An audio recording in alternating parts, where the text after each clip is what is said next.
الحمد لله رب العالمين والصلاة والسلام على رسوله الأمين وعلى آله وصحبه أجمعين إلى يوم الدين أما بعد. أعوذ بالله من الشيطان الرجيم. بسم الله الرحمن الرحيم. من عمل صالحا من ذكر وأنثى وهو مؤمن فلنحيينه حياة طيبة. صدق الله العلي العظيم. وعن النبي صلى الله عليه وسلم أنه قال: الدنيا كلها متاع وخير متاع الدنيا المرأة الصالحة، أو كما قال النبي صلى الله عليه وسلم. محترم مولانا رحمت اللہ صاحب صاحب ناظرین جامعہ، استاد محترم جناب مولانا محمد عمران فیاض صاحب نائب مدنی، قابل احترام اساتذہ کرام اور معلمات اور عزیزہ طالبات، وقت بہت مختصر ہے اور جیسے شورا کا اجلاس چل رہا ہے اس میں 9 بجے سے شرکت بھی کرنی ہے، تو میں کچھ بنیادی باتیں جو دین اسلام کی اشاعت کے سلسلے میں خواتین سے متعلق ہے ان کا اختصار کے ساتھ تذکرہ کروں. آپ حضرات جو معلمات یہاں ہیں، اساتذہ ہیں اور طالبات ہیں، وہ الحمدللہ مطالعہ کر رہی ہیں، پڑھ رہی ہیں. دین اسلام میں خواتین کا مقام کیا ہے اس کے بارے میں بہت کچھ جانتی ہیں اور دیگر مذاہب میں خواتین کے سلسلے میں کیا تصور پایا جاتا ہے اس سے بھی واقف ہے. یہودیت جو بہت پرانا مذہب ہے، شریعت ہے، اس میں خواتین کے سلسلے میں کیا کچھ نہیں ہے. تحریفات کر کے انہوں نے خواتین کو ایک متاع سمجھ لیا ہے، ایک سامان سمجھ لیا. وہ میراث میں منتقل ہوتی ہیں جیسے مشرکین کے ہاں. نصارہ کے ہاں تو ان کو شیطان کا پھندہ کہا جاتا ہے. ہندوتوا کے نظام میں عورت کی کوئی حیثیت نہیں. شیڈیول کاسٹ اگر وہ ہے اور وہ کچھ دھرم کی باتیں سن لے تو اس کے کان میں سیسا ڈال دیا جائے تاکہ زندگی بھر وہ سماج سے محروم ہو جائے، اور اگر اس کا شوہر مر جائے تو اس کو اسی چتا پر لٹا دیا جائے. بعد کے دور میں اسلام دھرم سے متاثر ہو کر کے انہوں نے ہندو میرج ایکٹ اس کا اضافہ کیا جس میں عورت طلاق لے سکتی ہے. طلاق کا پروویژن نہیں ہے ان کے پاس. اور نبی اکرم صلی اللہ علیہ وسلم جس دور میں اس دنیا میں برپا ہوئے تو عورتوں کے ساتھ کیا کچھ ہو رہا تھا وہ مجھے بیان نہیں کرنا ہے، اس لیے کہ آپ سب جانتے ہیں. ایک ذلت کی علامت، ناموس کی علامت، لوگ گلا گھونٹ دیتے تھے یا زندہ درگور کر دیتے تھے اور ان کا کوئی مقام نہیں تھا. نبی اکرم صلی اللہ علیہ وسلم اس دنیا میں تشریف لائے تو آپ کے کارہائے نما میں جو ایک عظیم کام ہے وہ یہ ہے کہ نبی اکرم صلی اللہ علیہ وسلم نے خواتین کو وہ عزت عطا فرمائی جو اللہ رب العزت نے چاہا تھا، اس کا مقصد تھا. آپ نے فرمایا کہ جب کسی گھر میں بیٹی پیدا ہوتی ہے تو رحمت کے فرشتے اس گھر کو گھیر لیتے ہیں. لڑکا پیدا ہوتا ہے تو رحمت کے فرشتے گھیرتے ہیں کہ نہیں گھیرتے ہیں اس کی روایت نہیں ملتی. فرشتے یہ کہتے ہیں کہ کمزور پیدا ہوئی ہے لہذا اس پر اللہ تعالیٰ کی رحمتیں اور برکتیں نازل ہو. نبی اکرم صلی اللہ علیہ وسلم نے فرمایا یہ وجہ امتیاز ہیں، یہ وجہ ذلت و رسوائی نہیں ہے. کسی کے 3 بیٹیاں ہیں، اگر ان کی صحیح پرورش کرے، ان کو تعلیم دے، تہذیب سے آراستہ کرے، ان کی اچھی شادی کر دے، اس کے لیے جنت ہے. دو کے لیے بھی کہا، ایک کے لیے بھی کہا. اور یہ وہ بات تھی کہ صحابہ کرام اس تمنا میں رہتے تھے کہ ان کے ہاں خواتین ہو، ان کے ہاں بچیوں کی پیدائش ہو. تو نبی اکرم صلی اللہ علیہ وسلم نے بیٹی کا مقام مدیر فرما دیا. جس گھر میں بچیاں نہیں ہوتی ہیں وہ گھر سنسان ہوتا ہے، اجاڑ ہو جاتا ہے. اور نبی اکرم صلی اللہ علیہ وسلم نے فرمایا کہ یہ جنت میں جانے کا ذریعہ ہے. آپ بتائیے خواتین کو کہاں پہنچایا؟ اور لوگ تو یہ کہتے تھے کہ یہ جو رسول ہے، یہ جو نبی آیا ہوا ہے، اس کے تو کوئی لڑکا ہی نہیں ہے، لڑکیاں ہی ہیں، اس کی تو نسل کٹ چکی ہے۔ نبی اکرم صلی اللہ علیہ وسلم کو 3 نرینہ اولاد پیدا ہوئے، لیکن بچپن میں ان کا انتقال ہوا۔ ما کان محمد ابا احد من رجالکم ولکن رسول اللہ وخاتم النبیین، یہ جو تمہارے نبی ہیں یہ تم میں سے کسی مرد کے باپ نہیں ہے، بلکہ رسول خدا ہے، خاتم الانبیاء۔ 4 بیٹیاں، 3 بیٹیوں کا انتقال آپ کی زندگی میں ہو گیا۔ حضرت فاطمہ رضی اللہ تعالیٰ عنہ کا انتقال آپ کے انتقال کے 6 مہینے کے بعد ہو گیا۔ یہ بیٹیاں ہی بیٹیاں ہیں، ان کی تو جڑ کٹی ہوئی ہے۔ قرآن مجید میں آیت اتاری اللہ رب العزت نے کہ ان کو بتا دیجیے کہ جڑ تو ان کی کٹی ہوئی ہے۔ ان شانیہ کا هو الابتر، اے اللہ کے نبی صلی اللہ علیہ وسلم، آپ رہتی دنیا تک کی قیامت تک کے لیے پیغمبر بنا کر کے بھیجے گئے ہیں۔ ہمارا پیغمبر ایسا ہے جس کے پاس لڑکے نہیں ہیں، لڑکیاں ہیں، لیکن جن کے پاس 10 لڑکے ہیں دنیا ان کو یاد نہیں کرے گی، لیکن آپ کا حال یہ ہوگا کہ سیکنڈ کا لاکھواں حصہ ایسا نہیں گزرے گا کہ پوری دنیا سے درد و سلام کی بارش آپ کے روزے پر نہ ہوتی ہے۔ یہ ہے وہ تصور خواتین جس کی داغ بیل نبی اکرم صلی اللہ علیہ وسلم نے آتے ہی ڈالی، اور آپ صلی اللہ علیہ وسلم کو لڑکے نہیں ملے اور صرف لڑکیاں ملی۔ اس کی حکمت جب تک کائنات قائم ہے، دنیا آزاد ہے، اس وقت یہ مفہوم دنیا سمجھتی رہے گی۔ بہن جس کے پاس نہیں ہوتی اس کی زندگی میں خلا ہوتا۔ آپ نے فرمایا بڑی بہن ماں کے برابر ہوتی ہے، بہنوں کی عزت کرو، ان کو وقار دو، اور کبھی بھی اگر وہ اس دیواجی زندگی میں کہیں بھی کھٹکا لاحق ہو اور واپس تمہارے گھر آ رہے ہوں تو تمہارے گھر کے دروازے کھلے ہونے چاہیے کہ فرد کی ذمہ داری تمہاری ہے۔ ایک سنتری ہے بھائی، وہ کوئی نظر اٹھنے نہیں دیتا، عزت، آبرو، ضروریات، نام نفقہ، دیگر چیزیں باپ کے بعد بھائی کی ذمہ داری۔ اور نبی اکرم صلی اللہ علیہ وسلم نے بیوی کے بارے میں کیا فرمایا؟ بیوی کو خادمہ نہیں کہا، بیوی کو داشتہ نہیں کہا، بیوی کو ملازمہ نہیں کہا، فرمایا خیرکم خیرکم لأہلہ وانا خیرکم لأہلی، تم میں سے بہتر ہے جو اپنی بیویوں کے لیے، اپنے اہل خانہ کے لیے بہتر ہو، میں تم تمام میں اپنی بیویوں اور خانہ کے لیے بہتر ہوں۔ تو نبی اکرم صلی اللہ علیہ وسلم نے بتایا کہ خواتین کے حقوق ہیں، بیوی کے حقوق ہیں، شوہر کے حقوق ہیں، اور یہ جو خاتون تمہارے گھر میں آئی ہوئی ہے یہ وہ ذریعہ ہے جس کے ذریعے سے نیک اولاد تمہارے یہاں ہوگی اور وہ صدقہ جاریہ ہوگی۔ شوہر کیسا ہو بتایا، بیوی کیسی ہو بتایا۔ اور آپ کو معلوم ہے کہ نبی اکرم صلی اللہ علیہ وسلم پر مرد و خواتین نے ملا کر کے سب سے پہلے ایمان لانے والی آپ کی بیوی حضرت خدیجہ رضی اللہ تعالیٰ عنہ۔ اور نبی اکرم صلی اللہ علیہ وسلم سے حضرت عائشہ کی جب باتیں ہوا کرتی تھی رضی اللہ تعالیٰ عنہ تو آپ حضرت خدیجہ کا تذکرہ اتنی کثرت سے کرتے تھے، آپ کہتے تھے میرے اس سے بچے تھے، جب دنیا نے مجھے دھتکارا تو اس نے مجھے تسلی دی، جب دنیا نے مجھے انکار کر دیا تو مجھ پر ایمان لائی۔ تو حضرت عائشہ فرماتی ہیں کہ سب سے تذکرہ حضرت خدیجہ کا نبی اکرم صلی اللہ علیہ وسلم کیا کرتے تھے۔ جس سال کا انتقال ہوا اس سال کا نام عام الحزن رکھا گیا، غم کا سال۔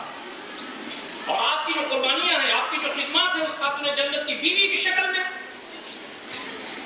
پورے علماء کرام اور آج تک کے جو دنیا کے بڑے بڑے دین کے علم بردار ہیں ان کو ایک پلڑے میں رکھا جائے، حضرت خدیجہ کو دوسرے پر 2 پلڑا چن جائے۔ یہی وہ بات تھی کہ جب ایک مرتبہ حضرت جبریل تشریف لائے تو آپ نے کہا کہ اللہ کے نبی صلی اللہ علیہ وسلم خدیجہ کہاں ہے؟ تو آپ نے فرمایا وہ گھر کے اندر موجود ہے۔ کہا ان کو بتا دیجئے کہ اللہ رب العزت نے ان کو سلام بھیجا ہے۔ یہ رتبہ کسی مرد کو حاصل نہیں ہوا۔ تو دین اسلام نے خواتین کا جو مقام تھا وہاں پر لے جا کے چھوڑ دیا اور کہا کہ مرد ہونا امتیاز کی بات نہیں ہے، اللہ رب العزت نے یہ صنف بنایا، مرد بنایا ہے، مرد کی ساکھ بنائی ہے، اس کی صلاحیتیں دی ہیں، اس کی ذمہ داریاں دی ہیں، اس کے حقوق اختیارات طے ہیں۔ خاتون کو صنفی انداز سے بنایا، اس کی ذمہ داریاں طے کی، اس کے اختیارات اور حقوق ہیں۔ تم میں کسی پر کسی کو فوقیت نہیں ہے۔ ہاں الرجال قوامون علی النساء اس لیے کہا گیا ہے کہ عورتیں ساخت کے اعتبار سے کمزور ہیں، مرد ذرا مضبوط ہے، دوڑ بھاگ کرتا ہے، کماتا ہے تو نان نفقے کی ذمہ داری لیتا ہے، گھر بساتا ہے، اس لیے اس کو ایک ذمہ داری کی ذمہ داری دی گئی۔ وجہ امتیاز تم میں مرد ہونے کی حیثیت سے، خاتون ہونے کی حیثیت سے نہیں ہے۔ تو یہ بات صاف صاف کر دی گئی، من عمل صالحا من ذکر و انثی، جو نیک عمل کرے گا چاہے وہ مرد ہو چاہے عورت، وہ مومن، شرط لگائی گئی ایمان کی، تو فرمایا لنحیینہ حیاۃ طیبہ، ہم ان کو اچھی زندگی دیں گے۔ کون افضل ہے کون غیر افضل ہے وحدہ لا شریک جانتا ہے. اس لیے فرمایا یا الناس انا خلقناکم من ذکر وانثى وجعلناکم شعوبا وقبائل لتعارفوا ان اکرمکم عند اللہ اتقاکم. ماں کا کیا پوچھنا، بیٹی کو عزت دی، بہن کو احترام دیا، بیوی کو وقار دیا اور ماں کے قدموں میں جنت ڈال. یہ ماں ہے تیری جنت. اور ماں کے بارے میں یہ بتایا کہ ماں ایسی ہو جو اپنے بچے کی تربیت اسلامی خطوط پر کر سکے. خوف خدا، خشیت الہی، اسلامی تعلیمات، اسلامی کلچر، اللہ رب العزت کے لیے اپنی صلاحیتیں دینے کا جذبہ اور ہمیشہ شہادت کی تمنا اور آرزو لیتے ہوئے زندگی گزارے اور جب تک اس زمین پر ہے اللہ رب العزت کے دین کے قیام کے لیے کام کرتا رہے. تو وہ خواتین برپا ہوئی نبی اکرم صلی اللہ علیہ وسلم کی تعلیمات کی روشنی میں، جنہوں نے یہ دکھا دیا کہ کیسی تربیت کی جاتی ہے بچوں کی. امام بخاری کی والدہ بیوہ ہیں، بچہ یتیم ہے، لیکن بچہ پیدا ہوتا ہے تو وہ دعاؤں کے نتیجے میں پیدا ہوتا ہے کہ میرے مالک میرا شوہر نہیں ہے، لیکن یہ اولاد جو پیدا ہو رہی ہے اسے تو صدقہ جاریہ بنا دے، دین کا خادم بنا دے. بچہ پیدا ہوا تو روایات میں آتا ہے کہ وہ پہلے وضو کرتی تھی، بعض ہمارے سیرت نگاروں نے لکھا ہے کہ 2 رکعت نفل پڑھتی تھی، پھر بچے کو دودھ پلاتی تھی. ماں دودھ کے ذریعے غذا ٹرانسفر نہیں کرتی بلکہ ایمان ٹرانسفر کرتی. ماں نیک ہوگی، اللہ کا خوف اس کی خشیت رکھنے والی ہوگی، تہجد گزار ہوگی، قرآن کی تلاوت کرنے والی ہوگی، اخلاق حمیدہ کی علمبردار ہوگی تو بچے کی تربیت اعلیٰ اخلاق کردار پر کرے گی. امام شافعی رحمۃ اللہ علیہ کی والدہ بیوہ تھی، وہ یتیم تھے، مکہ میں رہنے والے، اصل تو یہ فلسطین کے رہنے والے لوگ ہیں لیکن مکہ میں آباد ہو گئے. حالات بہت نگہت تھے. مدینہ شریف میں امام مالک رحمۃ اللہ علیہ درس دیتے تھے تو کہا کاش کہ میرا بیٹا پڑھ لیتا، آگے بڑھ جاتا. وہ لمبا واقعہ ہے، وہ لمبا واقعہ ہے. حرم کا فرزند ایک کتاب ہے، آپ میں سے بہت سارے لوگوں نے پڑھا ہوا، پاکستان میں منصورات سے شائع ہوئی ہے، پڑھ لیجیے اس کو. امام شافعی کی سیرت پر وہ بڑی تفصیلات ہیں، اس کا موقع نہیں ہے، میرے پاس وقت بھی نہیں ہے کہ میں آپ کو اتنی ساری تفصیلات اس کو بیان کروں. وہ جاتے ہیں وہاں پڑھتے ہیں. پھر اس کے بعد امام ابو حنیفہ رحمۃ اللہ علیہ کے شاگرد موجود تھے، امام حنیفہ رحمۃ اللہ علیہ کا انتقال ہو گیا تھا، امام یوسف و محمد تھے وہاں، وہ پڑھ لیا انہوں نے. وہاں سے پڑھ کر کے گھر جب واپس آئے تو مکہ میں کوہرام ہو گیا کہ جناب شافعی آ گئے پڑھ کے. تو ان کے ساتھ بہت سامان بھی تھا. ماں ملی نہیں سامنے، لوگ مل رہے ہیں، مبارکباد دے رہے ہیں، پوچھ رہے میری ماں کہاں ہے؟ لوگوں نے بتایا کہ آپ کی ماں فلاں پیڑ کے نیچے کھڑی ہو کر رو. ارے دوڑے، ماں سے بدلگیر ہوئے، کہا ماں آج آپ کے لیے تو سب سے خوشی کا موقع ہے، آپ کی ساری دعائیں آج رنگ لائی ہیں. کہا یہ مال و اسباب کما کے تو لایا ہے، میں نے تجھے علم حاصل کرنے کے لیے بھیجا تھا تو مال لے کے آیا. کہا نہیں، میرے اساتذہ تاجر تھے، انہوں نے سب دیا ہے تحفے میں کمایا نہیں. کہا کیا ہونا چاہیے؟ کہا کہ سب لٹا دے، فقراء مکہ کو سب دے دے، جانور تک دے دے. اور میری یہ تمنا ہے کہ پہلے تو خانہ کعبہ کی زیارت کر اور گھر کے اندر ویسے ہی تو داخل ہو جیسے گھر سے نکلا. میں جب سیرت شافعی پڑھتا ہوں تو وہ ماں جو بہت کم پڑھی لکھی تھی، وہ ماں جو بہت بڑی عالمہ اور فاضلہ نہیں تھی، جب وہ وقت کے سب سے بڑے فقیہ، جو عالم بھی تھا، جو فاضل بھی تھا، جو محدث بھی تھا، جو فقیہ بھی تھا، جو ادیب و شاعر بھی تھا، جب اس کو مخاطب کرنا شروع کرتی ہے تو امام شافعی کا قد بونا محسوس ہوتا ہے. ماں کا جو قد ہے وہ پہاڑوں سے اوپر نکلتا ہوا محسوس ہوتا ہے. ماں وہ ہوتی ہے جو بچے کو اچھی تربیت کے ذریعے دین کا خادم بنا دیتی ہے اور جو اس کے دل کے اندر یہ بٹھا دیتی ہے کہ قلنا صلاتی و نسکی و محی مماتی للہ رب العالمین. آپ اور ہم جن حالات سے گزر رہے ہیں اور جس ماحول میں ہم تمام ہیں، اس ماحول میں تفقہ فی دین کی بڑی اہمیت ہے.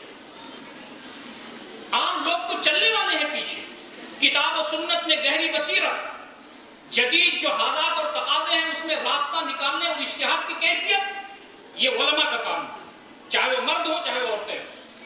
تو کتاب و سنت پر گہری نظر ہماری ہونی چاہیے. قرآن مجید سے دلچسپی بڑھے، تفاسیر کا مطالعہ ہو، قرآن مجید کی جو آیات ہیں محکمات ان کا بڑی تفصیل کے ساتھ ہم تمام کو پڑھنے کی ضرورت ہے. سیرت رسول پڑھنے کی ضرورت ہے, سیرت صحابہ پڑھنے کی ضرورت ہے, سیرت صحابیات پڑھنے کی ضرورت ہے.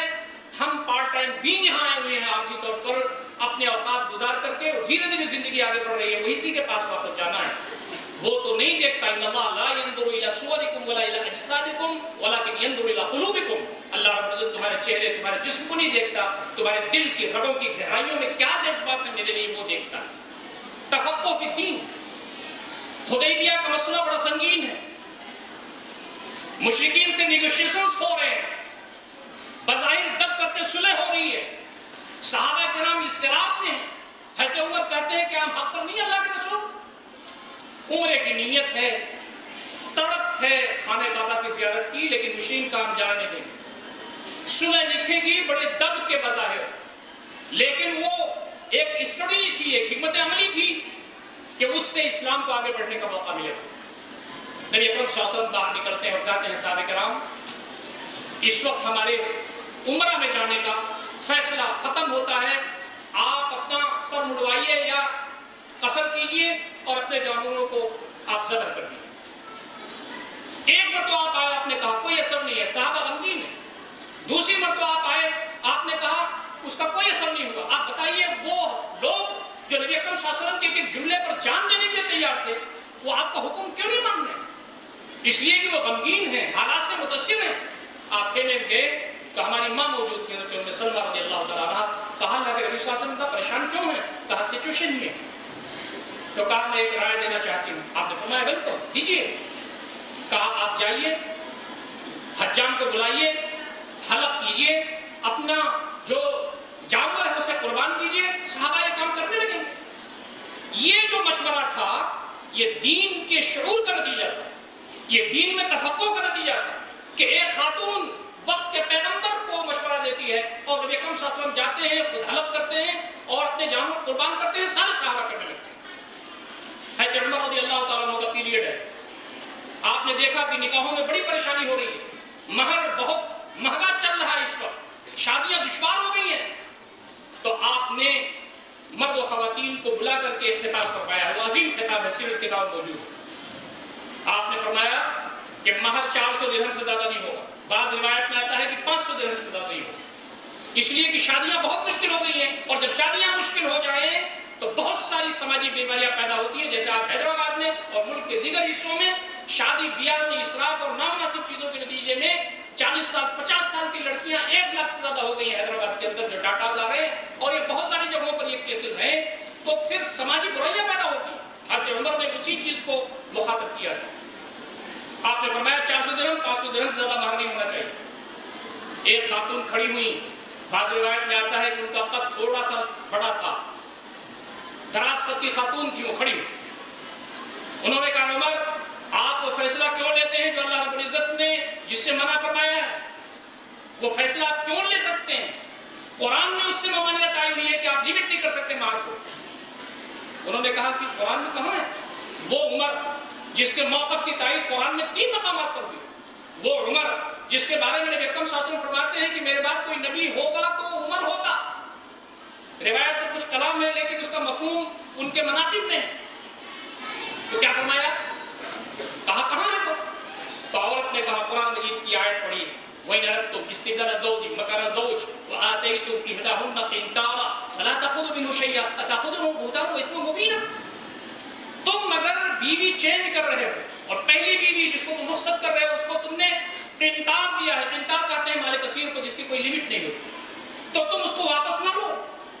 یہاں اللہ رب العزت نے قنطار بتایا ہے کہ مہر میں دیا جا سکتا ہے. حضرت عمر نے فرمایا کہ اصابت امرأۃ وقت رجل, عورت صحیح نتیجے میں پہنچی, مرد نے غلطی کی, میں اپنا یہ جو کچھ حکم تھا اس کو واپس لوں. یہ خواتین کی ذمہ داری ہے جہاں مردوں کی ذمہ داری ہے کہ دین اسلام کے سلسلے میں کوئی فیصلہ لیا جا رہا ہو, حالات کے لحاظ سے کوئی اجتہاد کیا جا رہا ہو, جہاں مردوں کی ذمہ داری ہے مرد علماء کی, وہی خواتین علماء کی ذمہ داری ہے کہ وہ کتاب و سنت کی روشنی میں, تفقہ فی الدین کی روشنی میں وہ بتائیں کہ یہ چیز مناسب ہے, یہ چیز مناسب نہیں. میرا وقت بہت تیزی سے جا رہا ہے, میں 1-2 باتیں اور آپ سے کرنا چاہتا ہوں. سب سے اہم چیز جو دین اسلام نے بتائی ہے مردوں کے لیے بھی اور خواتین کے لیے, وہ دل کی رگوں کی گہرائیوں میں ایمان ہے. اس سے بڑی کوئی نعمت، اس سے بڑا کوئی مقام نہیں ہو سکتا کہ ہمارے دل اللہ رب العزت کی ایمان سے معمور ہو جائے۔ ابن قیم رحمۃ اللہ نے لکھا ہے کہ ایمان دماغ اور فکر میں نہیں ہوتا، ایمان تو دل میں ہوتا ہے۔ آدمی بڑا بریلینٹ ہو جائے اور عقل سے یہ ثابت کر دے کہ وحدانیت ہی چیز ہے، اللہ ہی ہو سکتا ہے، ایک ہی اس دنیا کا خالق ہے، لیکن اس کے دل کے رگوں کی گہرائیوں میں اللہ رب العزت کی اہمیت، اس کی محبت نہ پیدا ہو تو ایمان نہیں ہو سکتا۔ دل کے رگوں کی گہرائیوں میں ایمان اللہ رب العزت کا، وہ وحدہ لا شریک جو عظیم ہے۔ آپ بتائیے، ہم کبھی کبھی ہمارے جو جماعت کے لوگ ہیں ان کو کبھی ورک دیتے ہیں، ٹاسک دیتے ہیں، ہوم ورک۔ آپ اندازہ کیجیے، پورا جو گلوب ہے، زمین 70% پانی ہے، 30% خشکی کا حصہ، خشکی کے حصوں پر درخت ہے۔ یہ جو سمندر ہے، پانی ہے، اس کو 7 ٹائم ملٹیپلائی کر کے روشنائی بنا دیں، اور زمین پر جتنے درخت ہیں ان کو 7 ٹائم ملٹیپلائی کر کے قلم بنا دیں اور لکھنا شروع کریں، لکھنا شروع کریں، لکھنا شروع کریں اللہ کی عظمت، اس کی بزرگی، اس کا جلال، اس کا کرام، اس کی نعمتیں، اس کی پوری کائنات کی عظمت۔ اللہ رب العزت کی کے جو کلمات ہیں، اس کی جو بزرگی ہے وہ ختم نہیں ہوگی، یہ سب ختم ہو جائے۔ میں آپ کو بھی ٹاسک دیتا ہوں، لے لیجئے ایک ٹاسک، ایک کام لے لیجئے، ایک بال پین نیا خریدیے اور ایک کاپی نئی لیجئے، پتلی موٹی جو بھی ہو، جب تک وہ قلم ختم نہ ہو اللہ کی کبریائی لکھتے رہیے، اس کی بزرگی لکھتے رہیے، اس کے انعامات میرے اوپر، میرے گھر کے اوپر دائیں بائیں کتنے ہیں لکھیے۔ ایک قلم ختم کرنے میں کیا کیفیت آپ کی ہوگی؟ میرا رب جو ہے اتنا عظیم ہے، اتنا پرجلال ہے، اتنا باوقار ہے، اتنا وہ عظیم، اور اس کی جو کائنات ہے وہ اتنی عظمت والی ہے کہ اس کا احساس نہیں کر سکتا۔ تو اللہ رب العزت کی ایمان سب سے بڑی نعمت ہے، اور آپ یہ جان لیجئے اللہ رب العزت پر ایمان انسان کا سر جھکنے نہیں دیتا، اس کے اندر جرأت پیدا ہوتی ہے، اس کے اندر ہمت پیدا ہوتی ہے، اس کے اندر سکون و اطمینان پیدا ہوتا ہے، اس کے اندر توکل پیدا ہوتا ہے۔ وہ اس زمین پر اللہ تعالیٰ کا ایسا بندہ ہوتا ہے، پوری کائنات اس کی مخالف ہو جائے، وہ کہتا ہے میرے لیے میرا رب کافی ہے۔ آپ بتائیے، ہمارے جیسے گوشت پوش کی خاتون تھی، وہ بچے کو پالا تھا اسلام کی روشنی میں، نبی اکرم صلی اللہ علیہ وسلم پہ ایمان لائی، بچہ نوجوان ہوا، لمبا تگڑا ہو گیا، گورا چٹا ہو گیا، اس کا جو لک تھا، پرسنالٹی بہت اچھی تھی، گفتگو بہت اچھی کرتا تھا وہ، ان کا نام حضرت حبیب تھا، صحابی رسول صلی اللہ علیہ وسلم۔ آپ صلی اللہ علیہ وسلم جب میسنجرز بھیجتے تھے، قاصد بھیجتے تھے، کہیں کوئی خط لے کر کے کسی کو بھیجتے تھے، تو اس شخص کے اندر 2 کوالٹی ہوتی تھی، ایک تو اس کی پرسنالٹی اچھی ہوتی تھی، اور دوسرا یہ کہ جو خط میں لکھی ہوئی چیز ہے اس کو واضح کر سکے، جو نبی اکرم صلی اللہ علیہ وسلم کا موقف پر اس کی ترجمانی کر سکے۔ حضرت حبیب کو مسلمہ کے یہاں بھیجا تھا نبی اکرم صلی اللہ علیہ وسلم نے کہ یہ جھوٹا مدعی نبوت ہے، یہ بھی جنت میں چلا جائے، مان جائے، آ جائے ہماری طرف۔ مسلمہ بن کذاب نے خط دیا نبی صلی اللہ علیہ وسلم کا، پڑھا اور پھاڑ کے پھینک دیا، اور اونچی جگہ پر حضرت حبیب کو کھڑا کیا اور کہا یہ بتا میں جھوٹا ہوں، محمد سچا؟ حضرت حبیب نے کہا تیری بات تو میں سنتا ہی نہیں، اور تو جھوٹا ہے، محمد صلی اللہ علیہ وسلم سچے ہیں۔ اس نے جلاد کو حکم دیا، اس نے ایک وار کیا، دائیں ہاتھ کٹ کر کے دور جا گرا، اور اس ہاتھ سے خون کا فوارہ جاری ہو گیا۔ کہا اب بتا۔ انہوں نے کمال جرأت اور ہمت اور سکون کے ساتھ کہا تو جھوٹا ہے، نبی اکرم صلی اللہ علیہ وسلم سچے ہیں۔ بائیں ہاتھ کاٹ دیا، دائیں پیر کاٹ دیا گیا، بائیں پیر کاٹ دیا گیا، جب تک ان کے جسم کے ٹکڑے ٹکڑے نہیں ہو گئے۔ حضرت حبیب کی زبان پر یہی تھا تو جھوٹا ہے، نبی اکرم صلی اللہ علیہ وسلم سچے ہیں۔ بتائیے یہ ایمان کی کون سی کیفیت ہے؟ نبی اکرم صلی اللہ علیہ وسلم فرماتے ہیں کہ تمہارے اوپر اگر آزمائشیں ہو جائیں تو تم کلمہ کفر کہہ سکتے ہو، الا من اکرہ وقلبہ مطمئن بالایمان، زور زبردستی کی جائے تو کلمہ کفر کہہ سکتا ہے، وہاں سے چلا جائے، آزمائشوں سے گھبرائے نہیں، لیکن ایمان دل مطمئن ہونا چاہیے۔ ایک صحابی کا واقعہ بھی، لیکن انہوں نے کہا نہیں مجھے جنت میں نہیں جانا، مجھے جنت میں فردوس اعلیٰ میں جانا ہے، وہ عظیمت کے ذریعے ملتا ہے، وہ رخصتوں کا عمل کر کے نہیں ملتا، وہ رات میں جاگ کر کے ملتا ہے، وہ اپنے رب کے لیے اسٹرگل کر کے ملتا ہے، وہ اپنی جان کو جوخم میں ڈال کر کے ملتا ہے۔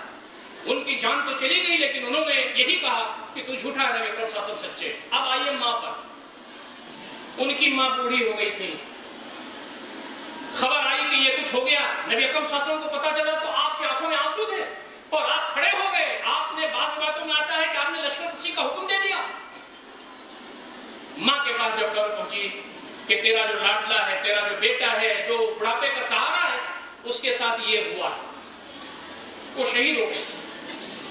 آپ بتائیے کتنی بھی مضبوط ماں ہوگی وہ روئے گی، وہ پریشان ہوگی، لیکن جس کے یہاں یہ ہو کہ میں نے اپنے نونہال کو تو دین اسلام کے لیے تیار کیا ہے، یہ میرے لیے سعادت کی بات ہے کہ اللہ رب العزت میری جو اولاد ہے اس کو اپنے دین کے لیے قبول کر لے، تو پھر اس کے دل میں وہ پریشانی نہیں ہوتی. ان کا مشہور جملہ قیامت تک سرخیوں میں لکھا جائے گا، انہوں نے کہا میں نے پالا ہی اسی لیے تھا. اور وہ جو مثال ہے وہ مثال آج فلسطین میں صادق آ رہی ہے. آج خواتین شہید ہو رہی ہیں، نوجوان خواتین شہید ہو رہی ہیں، نوجوان لڑکے شہید ہو رہے ہیں. خیموں میں جو بچے تھے وہ آج دادا ہو گئے. اتفاق سے میں مرکز میں موجود تھا، فلسطین کے ایک صاحب آئے تو ان کی خیریت میں نے موجود کی. میں نے کہا کہ یہ ہم سنتے ہیں کہ جو لوگ خیموں میں بیچارے تھے آج وہ دادا ہو گئے، یعنی وہ بچے تھے، پھر ان کی شادی ہوئی، پھر ان کے بچے ہوئے، پھر ان کے بچے آگے بڑھ گئے. تو انہوں نے کہا میں خود خیمے میں پیدا ہوا اور آج میرے پوتے. فلسطین امت کا ناسور، ہم کچھ نہیں کر سکتے کہ اس کے لیے دعا کر سکتے. تو آپ اندازہ کر سکتے ہیں کہ کیا کچھ نہیں ہو رہا ہے. 3 بیٹے جب ان کے اس راہ میں کام آ گئے، ان میں نزال کے، اب جب انتقال ہوا کچھ دن پہلے، تو CNN اور بہت سارے نمائندے امریکہ کے، یورپ کے بڑے بڑے ٹی وی چینلز سب ایسے کیمرے لگا کر کے ان کو گھیرے ہوئے تھے اور یہ بول رہے تھے 3 بیٹے فلسطین کی اس آزادی میں کام آ گئے. آپ کی دل کی کیفیت کیا ہے؟ انہوں نے آنکھوں میں آنکھیں ڈال کر کے کہا آج کے دور میں کہ تم کیا جانو اللہ سے محبت کیا چیز ہوتی ہے، نبی اکرم صلی اللہ علیہ وسلم سے محبت کیا چیز ہوتی ہے. تم کیا جانو کہ اللہ کے راستے میں قربانیاں کیا ہوتی ہیں. تم کیا جانو کہ جنت کی نعمتیں اور دیدار الہی کیا ہوتا ہے. انہوں نے کہا کہ میں نے اپنے 3 بیٹوں کو اسی لیے پالا. آج جو ہم یہاں تعلیم حاصل کر رہے ہیں، ہو سکتا ہے کہ بہت برلنٹ ہم ہوں، ہو سکتا ہے ہم بہت کمزور ہوں، یہ اللہ رب العزت سے اس سے کوئی فرق نہیں پڑتا.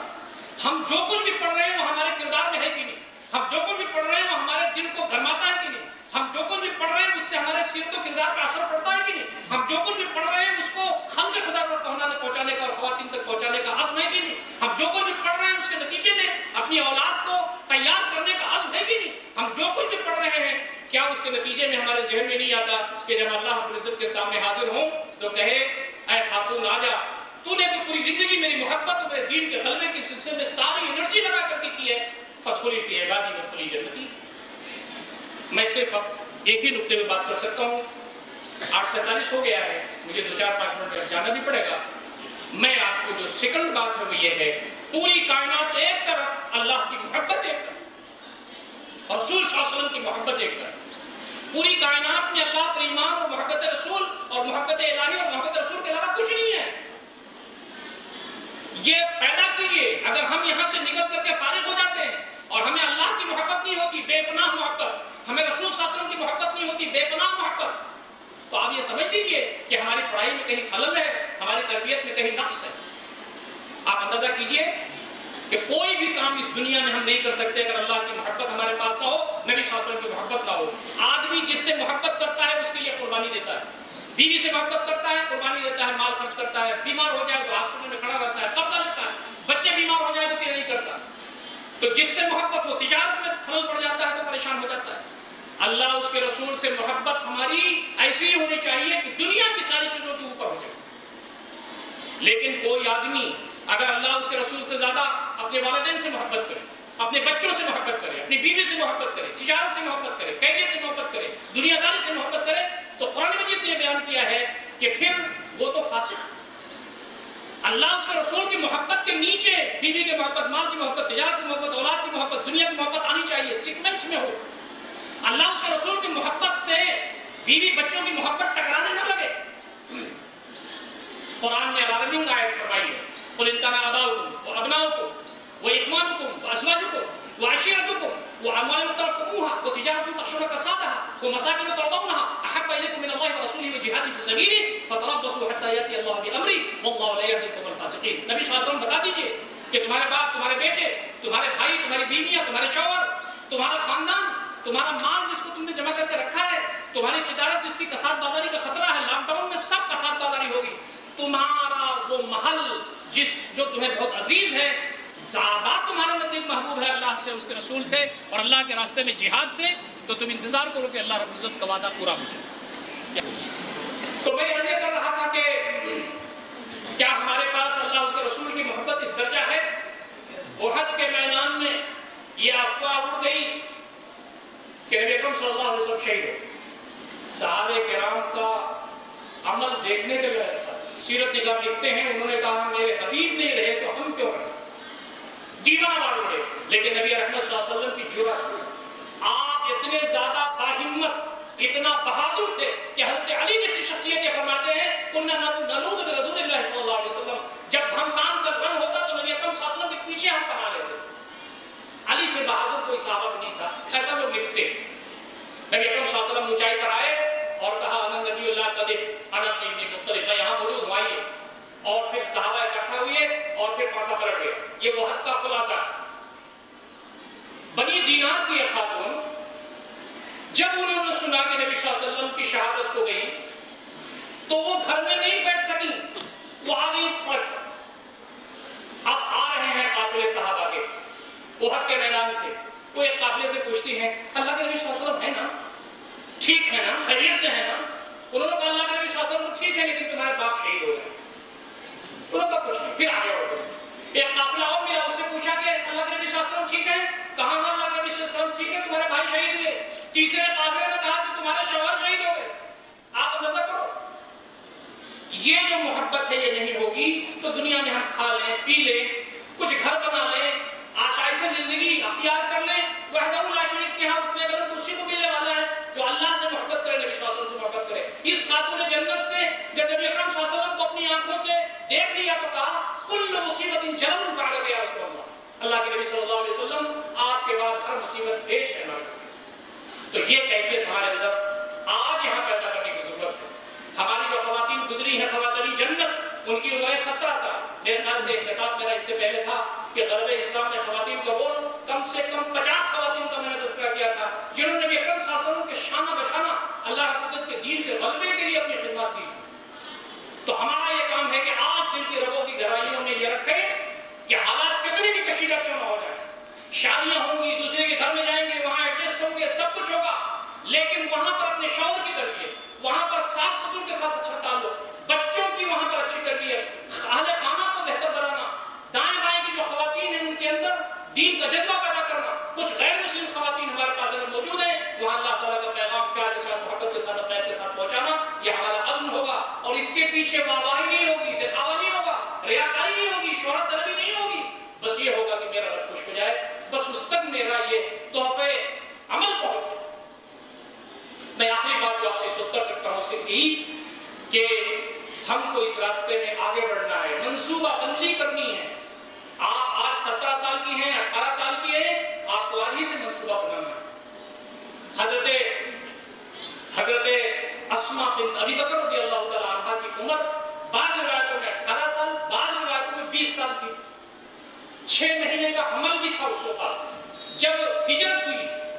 اور آپ کو معلوم ہے ہجرت کے سفر کی پورا منصوبہ بندی نبی اکرم صلی اللہ علیہ وسلم نے کی تھی اور اس کو بھرنے کی ذمہ داری حضرت اسماء کی تھی. نبی صلی اللہ علیہ وسلم وہاں غار ثور میں جائیں گے، جانا ہے شمال کی طرف، جائیں گے جنوب کی طرف، غار ثور میں وہاں کچھ دیر رہیں گے. کھانا کون دے گا، رپورٹ کون پہنچائے گا، عامر میں فہرا بکریاں چرا کے آئیں گے تو دودھ کیسے پلائیں گے اور قدموں کے نشان کیسے مٹائیں گے. عبد الرحمن مختلف مجلسوں میں بیٹھیں گے اور وہاں سے رپورٹ کلیکٹ کر کے لے جائیں گے. آپ دیکھیں کہ مکہ سے غار ثور 6 سے 7 کلومیٹر کے درمیان، جس کو 6 مہینے کا حمل ہو وہ رات کی تنہائیوں میں جا کے پہاڑ کو چڑھ کے نبی صلی اللہ علیہ وسلم اور اپنے والد سے ملاقات کر کے آئے. وہ کون سا جذبہ لے گئے؟ وہ جذبے اجر و ثواب، وہ جذبے خوشنودی. اور 6-7 مہینے کا حمل تھا. آخری دن، آخری رات جب نبی اکرم صلی اللہ علیہ وسلم کو پڑھتے ہی اپنا سفر شروع کر دیں گے، کچھ سوکھا کھانا بنایا کہ مدینہ کے سفر میں کام آئے. جلدی کبھی کبھی ہوتا ہے کہ جلدی ٹفن تیار ہوتا ہے تو کوئی چیز بھول جاتی ہے. وہ لے کر کے اپنے بھائی کے ساتھ پہنچ گئی وہاں کو پڑھتے ہی، لیکن وہ باندھنے والا بندھن ہی چھوٹ گیا جس کو باندھتے ہیں اوپر سے وہ تشکوشے. تو اس وقت کی خواتین بیلٹ باندھتی تھی، چمڑے کا ہوتا تھا اور بہت زیادہ مضبوط نہیں ہوتا تھا. انہوں نے اس کو کھینچ کر کے 2 ٹکڑے میں کیا، ایک سے اپنے کمر باندھی اور دوسرے سے نبی اکرم صلی اللہ علیہ وسلم کے توشے کا بندھن باندھ کر کے رکاب میں لگا دیا. نبی اکرم صلی اللہ علیہ وسلم کی آنکھوں میں آنسو تھے اور آپ نے کہا کہ اسما دنیا کی کوئی بھی عورت نہیں ہے جو اس نطاق سے بے نیاز ہو، لیکن تو ایسی عورت ہے جو ذات النطاق ہو. اور جب تک دنیا قائم ہے، لوگ جب سفر ہجرت کو پڑھیں گے تو حضرت اسما کے بارے میں یہ سمجھیں گے کہ نبی اکرم صلی اللہ علیہ وسلم کی محبت میں اور اس مشن میں غلبہ اسلام کے سلسلے میں کیا قربانی دی. میں اپنی گفتگو ختم کرتے ہوئے یہ بات آپ سے عرض کروں، عورتوں پر جہاد فرض نہیں، عورتوں پر نماز مسجد جا کے فرض نہیں، عورتوں پر جنازہ پڑھنا فرض نہیں ہے، فرض کفایہ ہے مردوں کے لیے بھی، لیکن ان پر یہ نہیں ہے. ان کی صلاحیت کے لحاظ سے، ان کی نفسیات کے لحاظ سے ان کا کام متعین کیا گیا ہے کہ وہ حدود میں رہ کے اپنا کام کریں. بازار جائیں تو حدود میں رکھ کے، پڑھائی کریں تو حدود میں رکھ کے، وہ بزنس کر سکتی ہیں تو حدود میں رکھ کے، دنیا سے فائدہ اٹھائیں حدود میں رکھ کے، اللہ کو یاد کر کے. تو فرمایا کہ خواتین کے لیے فرض نہیں ہے، لیکن آپ کو ان خواتین کا نام معلوم ہوگا، ان صحابیات کا نام معلوم ہوگا جنہوں نے دین اسلام کی اسٹرگل کے سلسلے میں نبی صلی اللہ علیہ وسلم سے خصوصی اجازت مانگی کہ ہم میدان جنگ میں بھی آپ کے ساتھ رہیں گے اور اگر ضرورت پڑ گئی تو تلوار بھی لے کے چل رہے ہیں. حضرت نصیبہ بنت کعب انصاریہ رضی اللہ تعالیٰ عنہ جن کی کنیت ام عمارہ ہے، ان کے بارے میں تو احد کے میدان میں یہی لکھتے ہیں سیرت نگار کہ نبی صلی اللہ علیہ وسلم کے دائیں آگے آ کر کے انہوں نے تلوار چلائی، دائیں بھی چلایا، بائیں بھی چلایا، سامنے بھی بہت سارے لوگوں کو مارا، قتل کیا. اور نبی صلی اللہ علیہ وسلم نے فرمایا کہ مجھے کیا ہو گیا ہے کہ میں جدھر دیکھتا ہوں ادھر میں عمار. نبی اکرم صلی اللہ علیہ وسلم کے اس راستے میں آگے بڑھ کر کے نیک نیتی کی بنیاد پر حوصلہ پیدا کرنا اور اللہ رب العزت کے دین کے غلبے کے لیے جو بھی ایک ضرورت ہو اسے پیش کرنا ہماری ذمہ داری ہے. آج پوری دنیا میں خواتین کو بدنام کیا جا رہا ہے، اسلام کی تعلیمات کو بدنام کیا جا رہا ہے، نئے نئے شوشے چھوڑے جا رہے ہیں. خواتین کو خواتین کے مسائل پر تیار ہونا ہوگا، اس کا جواب دینا ہوگا کتاب و سنت کی روشنی میں، اور یہ بتانا ہوگا کہ تمہارا خاندانی نظام ختم ہو رہا ہے. یہ بتانا ہوگا کہ تمہارے بچے بلک رہے ہیں اپنے باپ کے لیے، اپنے ماں کے لیے. ان کو یہ بتانا ہوگا کہ بہن کی محبت، بیوی کی محبت، بچوں کی محبت سے تم محروم ہو، تمہارا خاندانی نظام چرمرا گیا ہے، تم نے خواتین کی عزت و عصمت کو داؤں پر لگا دیا ہے. ایک خاتون امریکہ میں یورپ میں اسلام قبول کرتی ہے تو یہ کہتی ہے کہ مجھے دین اسلام میں بہت سکون ہے، بیٹی کی حیثیت سے، بہن کی حیثیت سے، بیوی کی حیثیت سے، ماں کی حیثیت سے. یہ تو بھیڑیے ہیں، ہماری حوث پر عمل کرنے والے، ہمارے حوث کو نشانہ بنانے والے ہیں. تو ہماری ذمہ داری یہ بنتی ہے کہ آج کے دور میں خواتین کا مقام کیا ہے، خواتین کی خدمات کیا ہو سکتی ہیں، خواتین دین اسلام کی اشاعت کے لیے کیا رول ادا کر سکتی ہیں، اور اس وقت کے جو بہت ساری چیزیں دین اسلام پر آ رہی ہیں خاص طریقے سے خواتین کے سلسلے میں، اس کے سلسلے میں ہم کیسا جواب دے سکتے ہیں. اللہ رب سے دعا ہے کہ میرے والد مجھے ان ساری باتوں پر عمل کرنے، آپ تمام کو غور فکر کرنے اور اس کی اچھی باتوں پر عمل کرنے کی توفیق عطا فرمائے. اقول قولی ھذا استغفر الله لي ولكم اجمعين واستغفروه انه غفور رحيم واخر دعوانا الحمد لله رب العالمين والسلام عليكم ورحمه الله وبركاته.